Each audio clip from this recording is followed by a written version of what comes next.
remind this board and the public of something I said in my first board meeting on August 24, 2022. Tone matters. It matters greatly. Words also matter. They matter greatly. These words are found on page 15 of the board handbook. Board members are expected to respect all stakeholders by listening to all points of views and communicating our opinions, concerns, and questions without disparaging other board members, the superintendent, staff, or community members. Respect is a huge thing for me.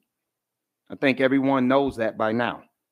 To have an action that I have taken in what I believe is in the best interest of children called abusive is more than disrespectful. It's outrageous. We can disagree about decisions that are made, but there's a line that is drawn. I would never describe any decision by a member of this board as abusive. And I won't sit silently and have my decisions characterized that way either. Mr. President, that concludes the superintendent's report. Thank you, Dr. I wasn't sure if I was going to talk about the recess again tonight, but since Dr. Bedell brought it up, I did want to kind of circle back to that. Dr. Bedell, do we withhold food or lunch from our 3 and 4-year-olds? Not that I'm aware of. Do we withhold food? Would we withhold food from a child as a practice? No. Why is that? Because it's a necessity. Because it's a necessity. So the comment that I made was that it is abusive to withhold necessities from a child. So I would stand by that comment because I believe that recess is a necessity. We have 3 and 4-year-olds coming into our school buildings and they require play. So I'm going to continue to say that I believe that recess is a necessity. We would not withhold things like food from a child. We should not be considering withholding things like recess. I also mentioned that curriculum is not essential, and I would stand by that too. It is not a need. And while children do need to learn, that is a necessity. Learning is a necessity. Children learn through play.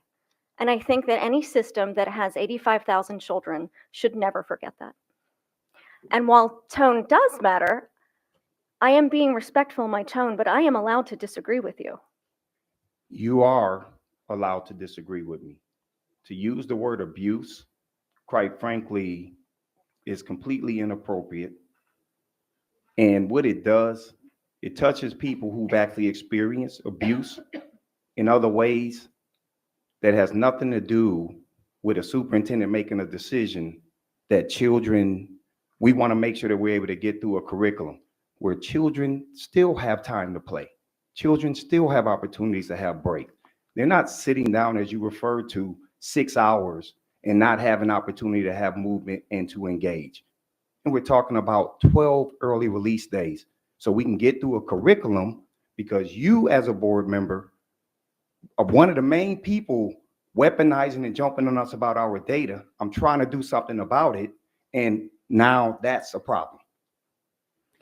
So I wouldn't say that I'm weaponizing it. What I would say is I do believe that our scores need to improve and that there should be a greater focus on academics.